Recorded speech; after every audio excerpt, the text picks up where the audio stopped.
En nuestra emisión número 41 de Lo Marginal en el Centro, discutiremos la reforma a la Ley de Industria Eléctrica. Creo que es impostergable discutir este acontecimiento porque el hecho ha detonado un conflicto, si no inédito, sí muy raro entre el Poder Ejecutivo y la Suprema Corte de Justicia de la Nación. Para nuestro análisis nos acompaña Arturo Pueblita, director del Ilustre y Nacional Colegio de Abogados de México y de la Academia Mexicana de Derecho Fiscal. Hola Arturo, es un placer conocerte. Muchas gracias por asistir a nuestro programa. Hola Aquiles, con todo gusto, el gusto es todo mío, gracias por la invitación, encantado de participar. Muchas gracias. Está con nosotros también el doctor en Economía, Brasil Acosta Peña, quien es también diputado federal. Hola Brasil, muchas gracias por regresar a nuestro programa. Hola Aquiles y mucho gusto de saludar también al abogado Arturo. Muchas gracias. Bienvenidos todos a Lo Marginal en el Centro. Para poner en contexto brevemente a nuestra audiencia, el 1 de febrero de 2020 se presentó una iniciativa para reformar la Ley de Industria Eléctrica. Esta ley ha sido muy polémica y se acusa de ser una reforma a modo para crear condiciones de monopolio, cercanas al monopolio, por parte de la Comisión Federal de Electricidad.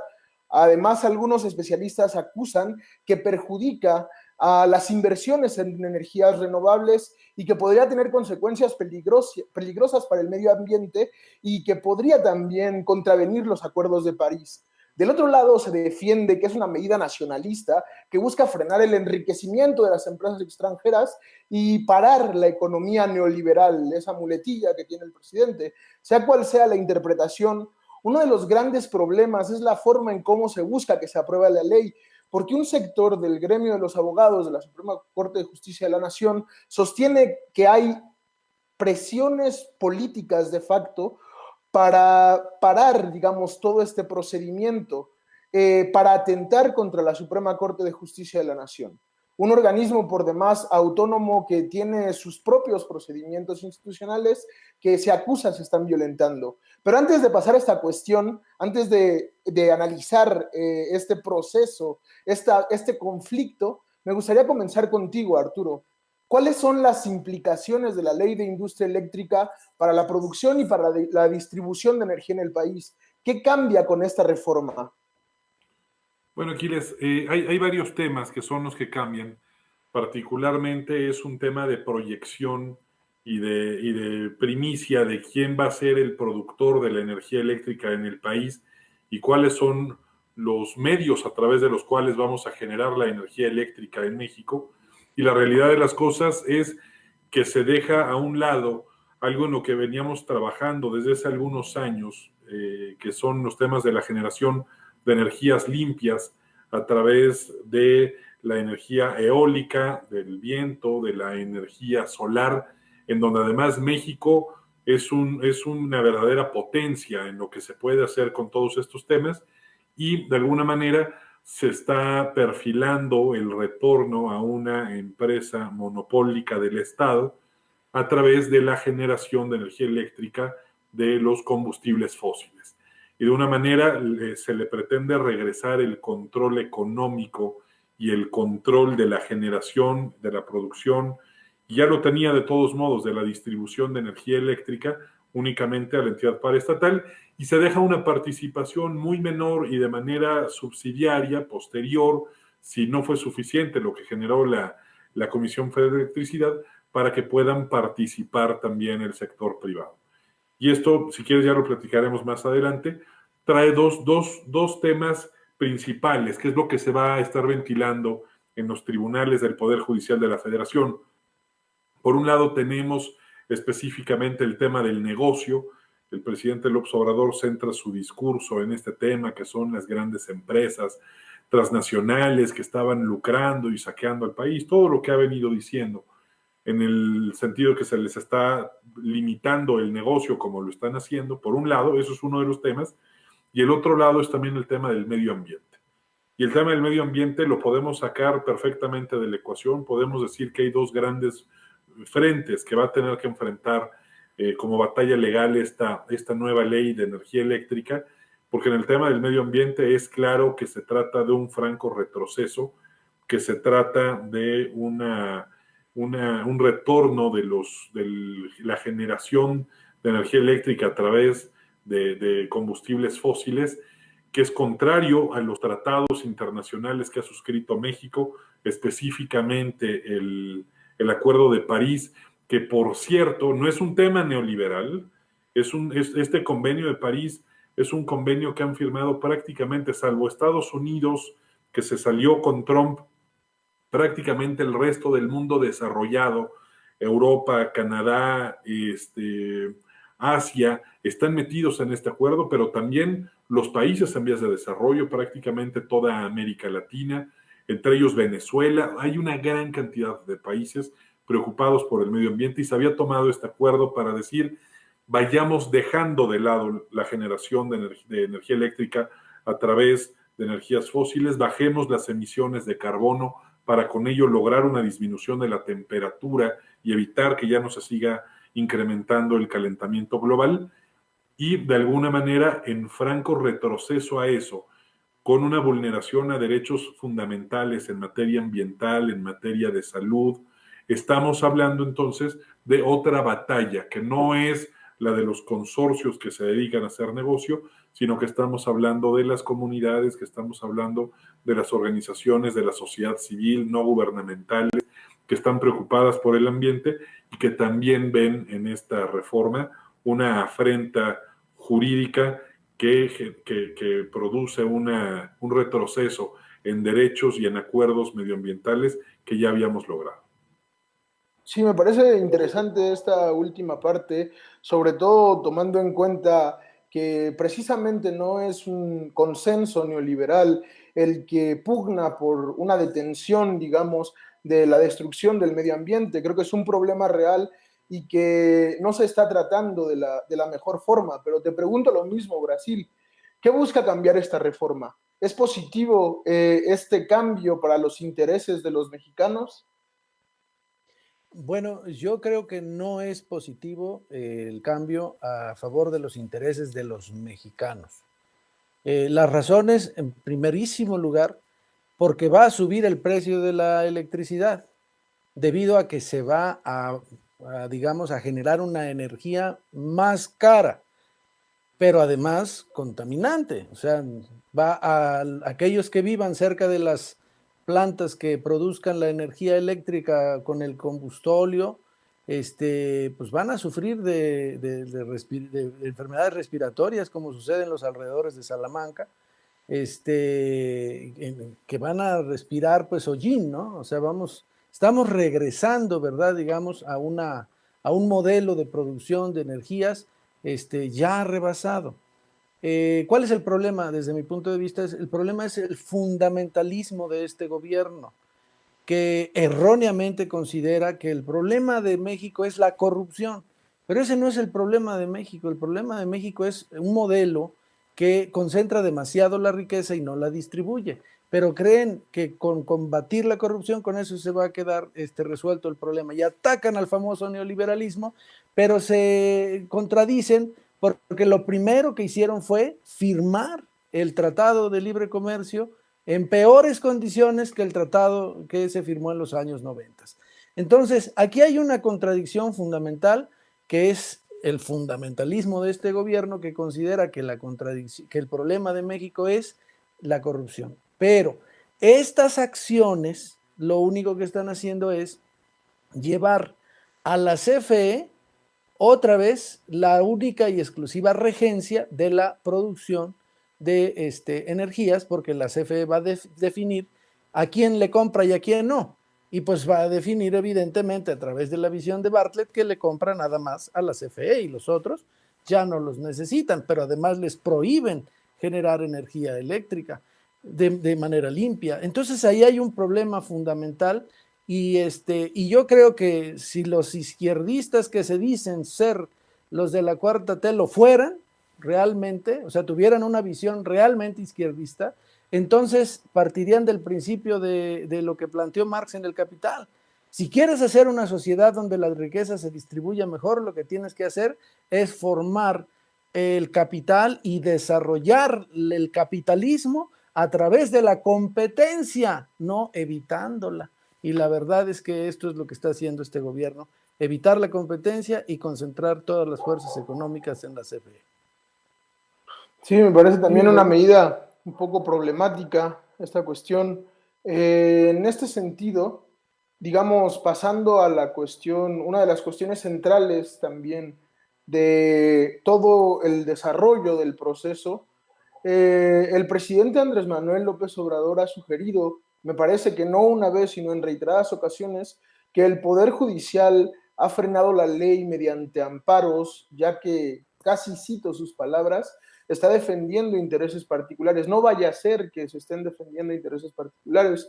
Esto por los amparos que han concedido distintos jueces, primero Juan Pablo Gómez Fierro y ahora también Rodrigo de la Peña Loza Figueroa, y me parece que otros jueces se suman a frenar este proceso. Se ha argumentado que esta medida es anticonstitucional por parte de los jueces que amparan o que frenan la imposición de la ley.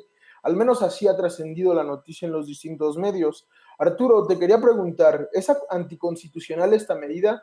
¿En qué sentido? ¿Y cómo se evalúan dentro del Poder Judicial, dentro del gremio de los abogados, por llamar de una forma a toda esta masa heterogénea, a todos estos miembros, digamos, de toda esta estructura? ¿Cómo se evalúan estos conflictos entre el presidente y la Suprema Corte de Justicia de la Nación? ¿Es una afrenta directa? Mira, sinceramente no lo creo que sea así. Debo decirte que efectivamente se han promovido una gran cantidad de juicios de amparo, no en este tema, sino en todos. El juicio de amparo es una figura que existe en México desde el siglo XIX y ha sido una figura además muy importante y muy copiada. Fue desarrollada en México por Manuel Crescencio Rejón, un abogado muy importante de Yucatán del siglo XIX, y fue concebido como un medio de defensa a través de los cuales, cuando hay una violación a los derechos fundamentales, se puede promover el juicio de amparo. Un juicio de amparo es un juicio de carácter extraordinario. ¿Qué quiere decir? Hay medios ordinarios de defensa y hay un medio extraordinario. Es tan importante el amparo que está regulado en la Constitución, en los artículos 103 y 107 de la Constitución. En la misma Constitución se establece la existencia de este tipo de amparo, que se llama amparo indirecto, que se pide ante los jueces de distrito del Poder Judicial de la Federación, que son órganos creados constitucionalmente y respecto de los cuales la propia Constitución les otorga la facultad de conocer de este tipo de juicios y de interpretar la Constitución. Es un tema fundamental. Lo que se está analizando en estos juicios es si existe o no una violación a derechos fundamentales, si existe o no una violación directa a la Constitución o a los tratados internacionales que prevén derechos fundamentales, que ese es un tema que tiene 10 años esta modalidad. Y lo que hacen justamente los jueces de distrito es analizar si los actos de autoridad son o no inconstitucionales. Es completamente al revés de como lo ha planteado el presidente de la República. Los jueces no están actuando por sí mismos. Son los particulares, los justiciables, que te digo, eso no quiere decir que son empresas privadas que están lucrando. También pueden ser personas que están preocupadas por la afectación a sus derechos en materia medioambiental. Acuden a estos jueces, plantean un argumento de carácter constitucional acreditando la violación a sus derechos, y la propia Constitución prevé un procedimiento, como es la suspensión, a través de la cual se pueden detener los actos que se llegan a considerar arbitrarios. Hay un tema muy importante. Morelos, el siervo de la nación, el cura José María Morelos y Pavón, decía que se necesitaba que todos tuvieran un tribunal que los amparara ante los actos de la tiranía. Pues es justamente esto.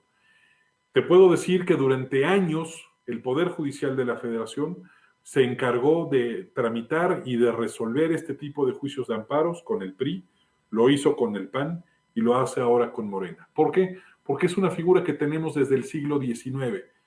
Benito Juárez fue un juez de amparo. Benito Juárez en la Suprema Corte de Justicia de la Nación se encargó de analizar este tipo de asuntos.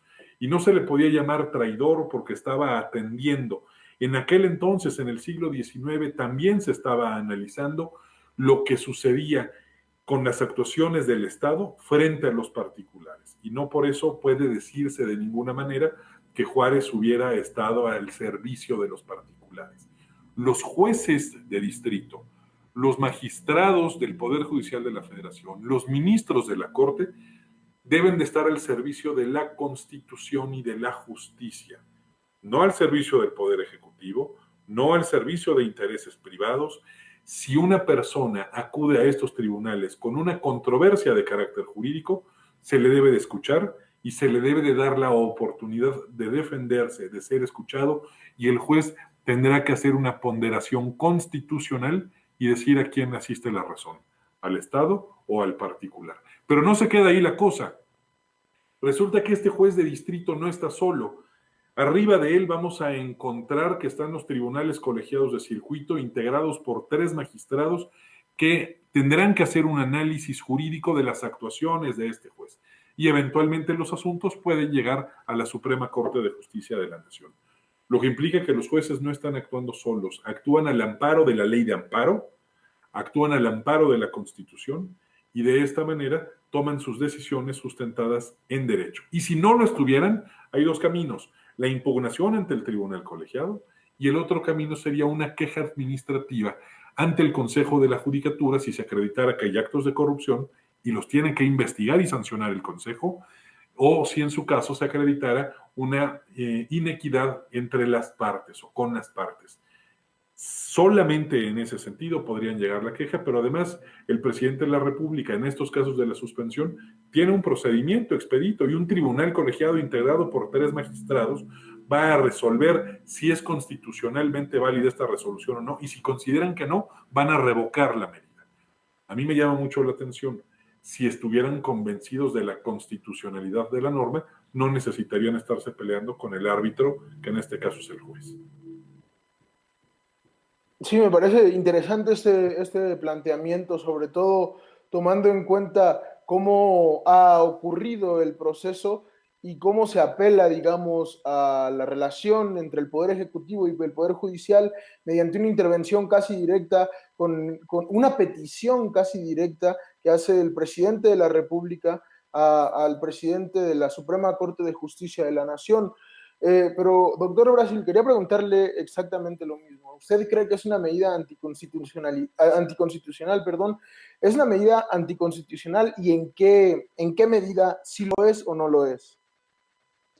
Bueno, mira, el artículo número 28 de la Constitución nos dice a la letra: en los Estados Unidos mexicanos quedan prohibidos los monopolios, las prácticas monopólicas, los estancos, las condonaciones de impuestos y exenciones de impuestos en los términos y condiciones que fijan las leyes. O sea, ahí de entrada ese es el punto. La CFE no quiere que nadie más produzca energía eléctrica limpia o del tipo que sea, pero las que se están produciendo en coordinación son las energías limpias. Solo la CFE sí tiene la salvaguarda de la conducción de la energía, pero la producción estaba ya en manos de la CFE y los particulares. Entonces, en primerísimo lugar, al aprobarse la ley como venía sin cambiarle ni una coma, entonces se está violando este principio constitucional. Ahora bien, ¿qué es lo que yo te puedo decir? Es que aquí el problema es que estamos camino hacia una dictadura, en donde desde Palacio Nacional se dictan en las mañanas todas las disposiciones y no le gusta a el que las dicta en la mañanera que le contradigan.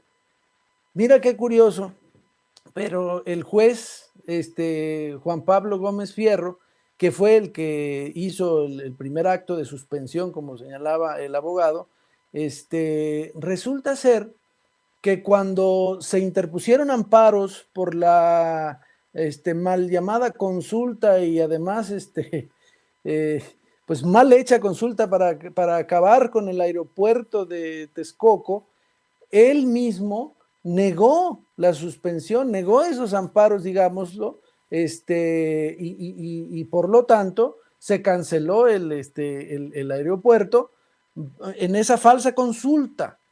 Y en esa ocasión, desde Palacio Nacional y en las mañaneras no dijeron ni pío.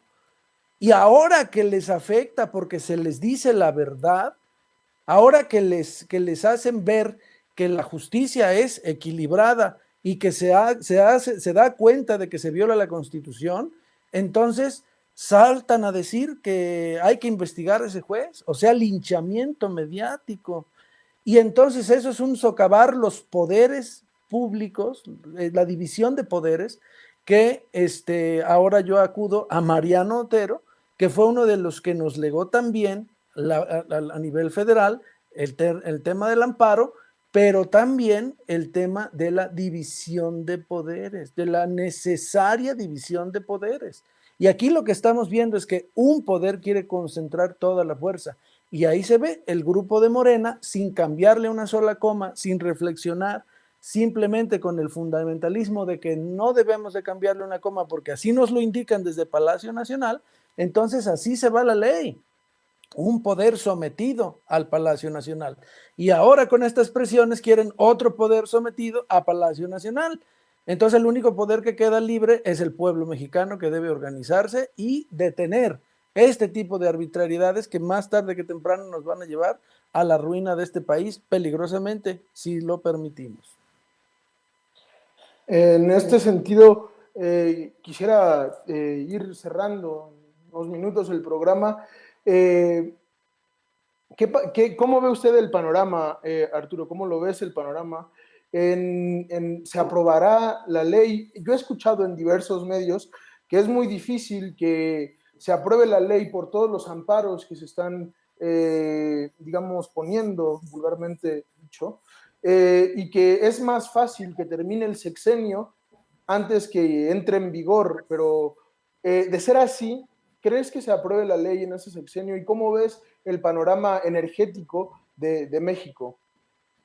Bueno, la ley está aprobada como tal. El proceso constitucional ya se cumplió, que es el presidente mandó una iniciativa con el carácter de preferente, que por cierto esto de las reformas preferentes fue un invento de Calderón cuando era presidente. Se presenta como iniciativa preferente, pasó primero por el Senado de la República, de ahí pasó por la Cámara de Diputados, se aprueba, se la mandan a la Secretaría de Gobernación y al presidente para que la promulguen y la publiquen. Eso ya sucedió. Entra en vigor la norma y entonces vienen estos amparos. Eso lo que significa es que va a ser analizada la constitucionalidad de esta ley. Al PRI, al PAN y a cualquier gobierno en los últimos 150 años les han tirado abajo leyes cuando son inconstitucionales. Esa es la labor de la Suprema Corte, es la labor de los tribunales colegiados, es la labor de los jueces de distrito.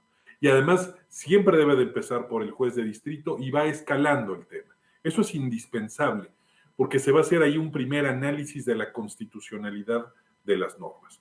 ¿Qué es lo que va a pasar ahí? Mira, sin lugar a dudas, vamos a ver como posiblemente con ninguna otra ley en los últimos años, una gran cantidad de amparos.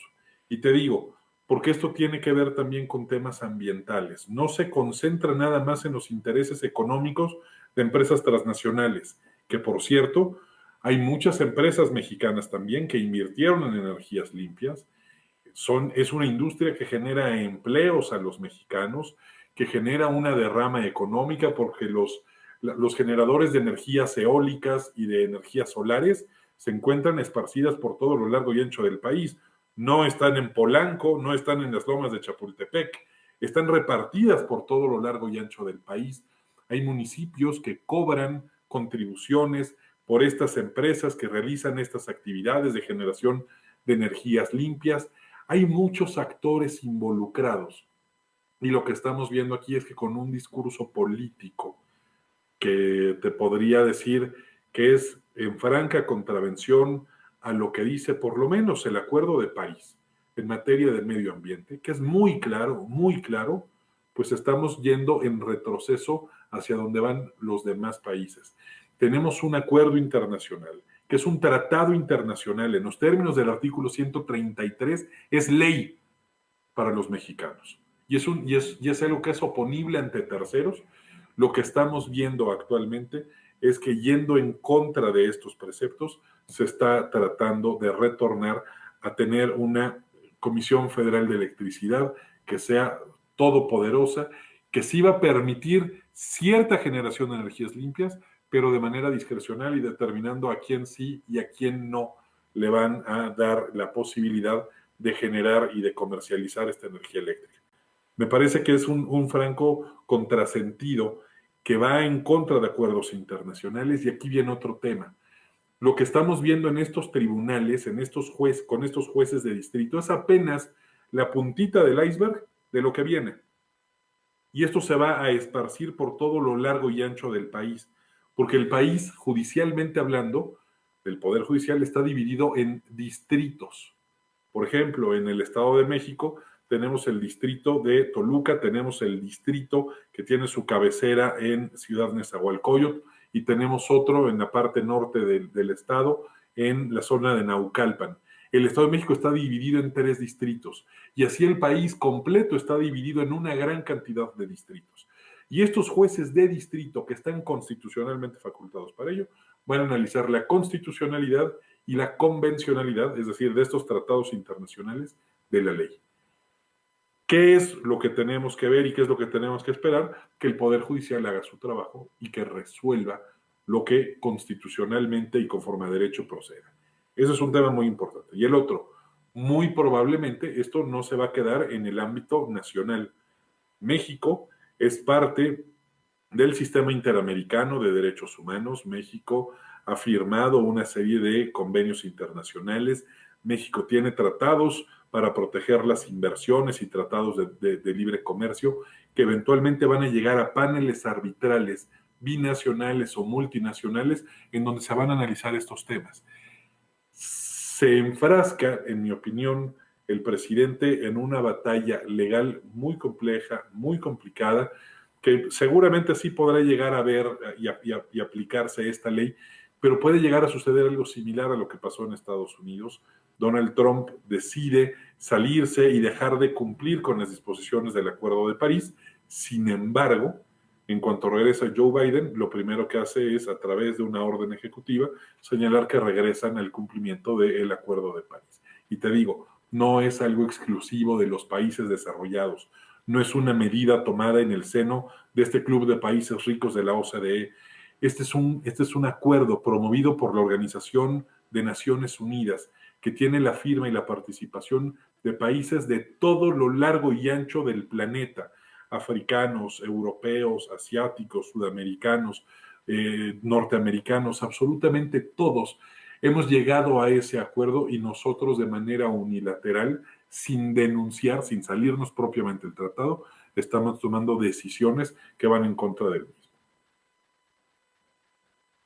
En ese sentido, me parece que tampoco tienen o juegan en la misma posición México y Estados Unidos. Si Estados Unidos se pudo salir de los acuerdos de París, también tiene un gran respaldo por parte de ser una gran potencia, una potencia económica importante. México no creo que tenga las mismas posibilidades, pero en ese sentido, doctor Brasil, ¿cómo usted cree que impactará esta reforma si se llega a dar entre los consumidores, en la clase trabajadora también, que es, digamos, la que tiene que desembolsar el pago de estas energías? ¿Cómo cree usted que impactará esta reforma en los consumidores? Además de los efectos legales a los que ya se refirió el abogado Arturo, muy claramente, por cierto, muchas gracias, abogado, decir que el efecto económico es grave para el pueblo de México. ¿Por qué? Primero, esta reforma genera, además de lo dicho, incertidumbre en términos de la inversión y por lo tanto, fuga y salida de capitales. De hecho, en el 2020 se fugaron 300,000 millones de pesos de capitales de México que ya no contamos con ellos y por tanto no habrá inversión de esos recursos. Tan solo en febrero ya se fueron 30,000 millones de pesos. ¿Qué significa eso? Si se van los capitales, no hay inversión. Si no hay inversión, no hay generación de empleos. Si no hay generación de empleos, la gente no tiene dinero. Y por lo tanto, al no tener dinero, no tiene capacidad adquisitiva para comprar los bienes de la canasta básica y por tanto genera pobreza. Número uno. Número dos, el hecho de no acudir a energías más baratas y basarse en la producción de energías más caras va a elevar el precio y además prohibir la autogeneración en algunas empresas de energías limpias para su autoabastecimiento, va a generar el incremento del costo de producción por el insumo luz, que va a su vez a generar una presión inflacionaria. ¿En qué medida? En la medida en la que conforme la gente produce los productos a través del uso de la luz más caros, se le trasladan normalmente al consumidor final esos incrementos en los costos, que por cierto está subiendo el precio del petróleo y esto tiene como efecto el incremento de las gasolinas y hoy, por cierto, se venden las gasolinas más caras. El gasolinazo morenista es más grave que el gasolinazo de Peña Nieto. Entonces sube el precio de los costos de producción y eso se traslada al consumidor final. Ahora bien, ¿cómo según esto pretende resolver el problema de la desigualdad del presidente? Combatiendo la corrupción, pero no vemos por ningún lado que se esté combatiendo ni que se estén allegando de recursos por ese supuesto combate. Y como los recursos públicos se fueron a obras inútiles como son el Tren Maya, Dos Bocas y Santa Lucía, el resultado es que no hay crecimiento tampoco en la inversión pública y por lo tanto hay una reducción de la producción de bienes y servicios en nuestro país.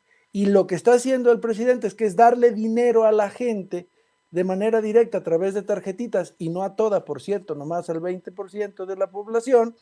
Resulta ser que con ese dinero la gente quiere comprar bienes, pero resulta que por la disminución de la producción nacional no hay bienes que comprar y por lo tanto suben los precios. Resultado, inflación.